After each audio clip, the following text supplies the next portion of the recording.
The purpose of this record is to remove the long and tedious task of teaching a bird to speak its first few words.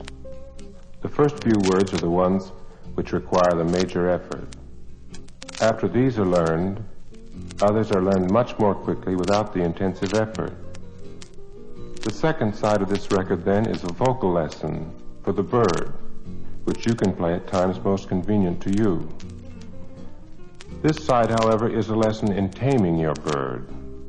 It is true that many birds will learn to talk, even though they never become tame. But this is a terrible waste of pet potential. The warmth and affection of a tame pet bird is actually more important than a vocal education. Young birds are easily tamed in nearly all species of parrots. Baby miners are tamed by hand feeding before you ever get them, which means that your only task is to retain or to reclaim that tameness by friendly offerings of favored bits of fruits. The techniques most effectively used in training all parrot-like birds are basically the same, but of course they must vary because of the different sizes and personalities of the many members of the parrot family. Also, the larger birds with their intimidating beaks do give sound reason for caution. Now, caution does not mean excessive timidity or fear.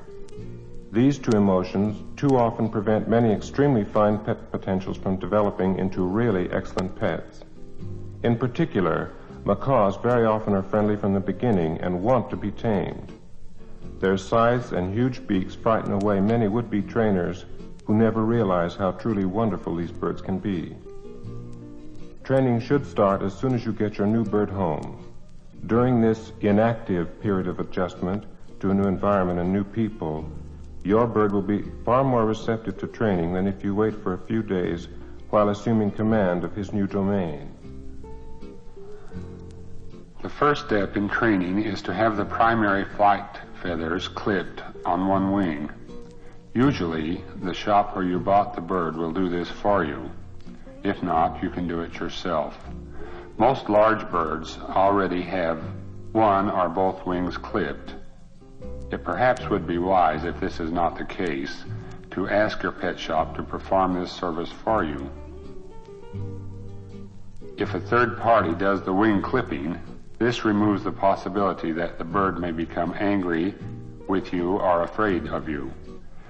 Since clipping the wing feathers of larger birds does involve skill and experience with birds, this is the only other reason why it might be wiser if you seek professional help with this first step.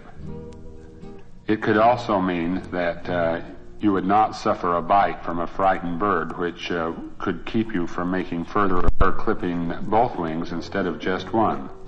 This is all right. It's just a matter of personal preference. There are several wing clipping patterns and several options extolling the virtues of each.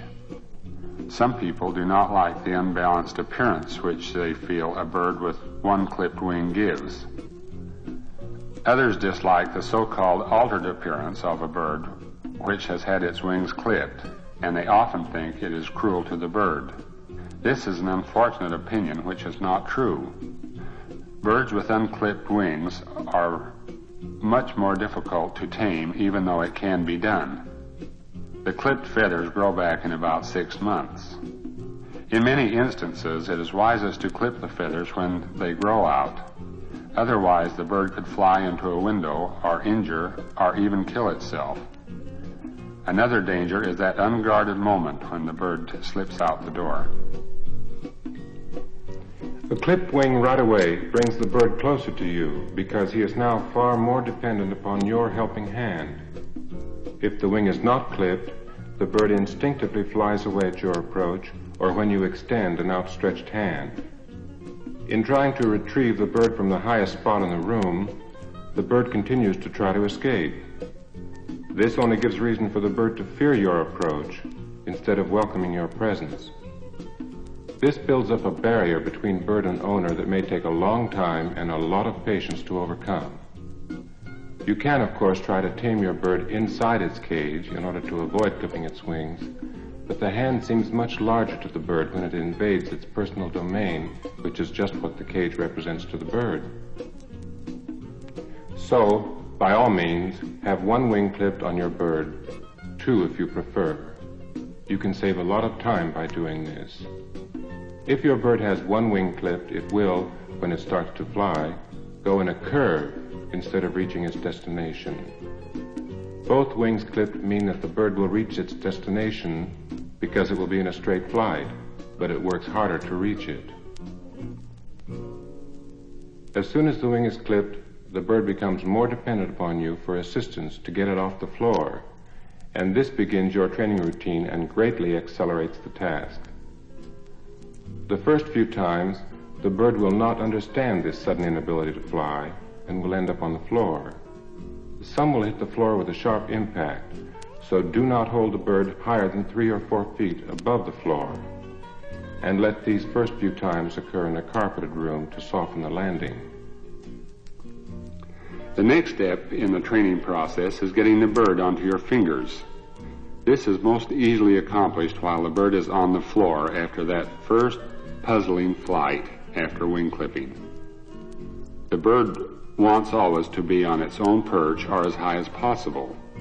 At least in the beginning, the bird will not want to be on the floor, and so you rescue it. It is stranded, and your hand becomes a means of rescue as soon as it overcomes any fear by realizing that the hand is there to help. With small birds, surround the bird from below with outstretched fingers of both hands. Then, after the first few inevitable attempts to flee, the bird will step onto one or more of your fingers as you gently lift it upward away from the floor. Don't be concerned if the bird tries to escape a few times.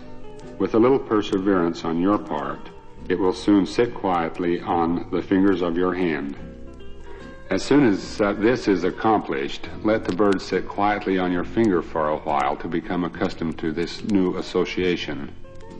Talk softly and reassuringly all the while. This will not only help dispel any fear that the bird might have, but it will also distract its attention from the fact that it is sitting on a movable finger rather than a solid perch. Do these very important initial steps several times in the first day if possible. Many birds become totally unafraid and more than halfway tamed within the first hour. In a short while, a slight nudge on the chest will cause the bird to step up onto a finger of your other hand. An essential point to remember in taming all birds is that they naturally step upward and a little forward, never backward or down. Once the bird sits willingly on your finger, this principle really goes into operation on any bird which you are trying to tame. The slight nudge on the chest with the finger of the other hand draws the bird's attention that there is another perch. You must nudge gently, just enough to tip the bird slightly off balance. A bird who has proceeded this far will automatically step up and forward to this new vantage point. For the next 15 minutes, just repeat this process of climbing forward and a little upward using the index fingers of each hand rather like the rungs of a ladder. Stop occasionally to allow the bird to become aware of the fact that it is actually associating with a human being who wants to be kind and friendly. In taming large birds, regardless of size, even if you are working with a huge macaw or a big cockatoo, the basic procedure is the same. However, you should approach the bird with a little more caution because of its beak. Also, big birds are too large to try to surround them from underneath with outstretched fingers. But remember the principle of the bird's tendency to step up and forward. The big birds follow it too, even though you might have to maneuver them into a corner to get the desired response of stepping up onto your finger. It is quite possible that you may have a built-in fear of a big bird or one with a powerful beak. Caution is wise, and one very good way to overcome your fear and avert a bite is to use a perch instead of a finger. After a little protesting and attempted escape, the bird will step upon a perch just as a small bird will get on your finger. You must hold the perch very steadily so the bird can gain confidence. You can maneuver the bird onto your fingers very easily. By talking softly and reassuringly, you divert the bird's attention from its perch. Gradually and gently, move your hands toward the center of the perch until the bird has no place else to stand except on your fingers. It will usually step onto your fingers without ever diverting its attention from those soft and gentle sounds coming from you. Your courage may have to be bolstered during this training period, but remember, the bird is experiencing the same situation while you are both becoming friends. After these initial contacts with your bird, each succeeding contact builds up the companionship between you and your bird. You should be consistent and frequent in this taming procedure, and sometimes you have to start right at the beginning, especially if you have let more than a day pass without repeating these direct contacts. No two birds tame in exactly the same manner, and the time will vary in developing a real friendship with your bird. In a very short time, however, just offering a friendly hand to your bird means that here is a friend who wants to give it companionship. The bird usually gladly steps up onto your friendly hand with no nudging on the chest required.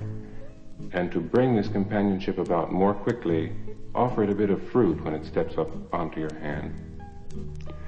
We haven't talked much about mynahs on this record, except to mention that before you get your young mynah, it has already been tamed. It may have lost that tameness as it progressed through the weaning stages, but you can follow these same principles in reclaiming lost taming. If, however, the bird is now beyond retaming in these simple procedures, the job becomes more time-consuming and requires a great amount of patience on your part.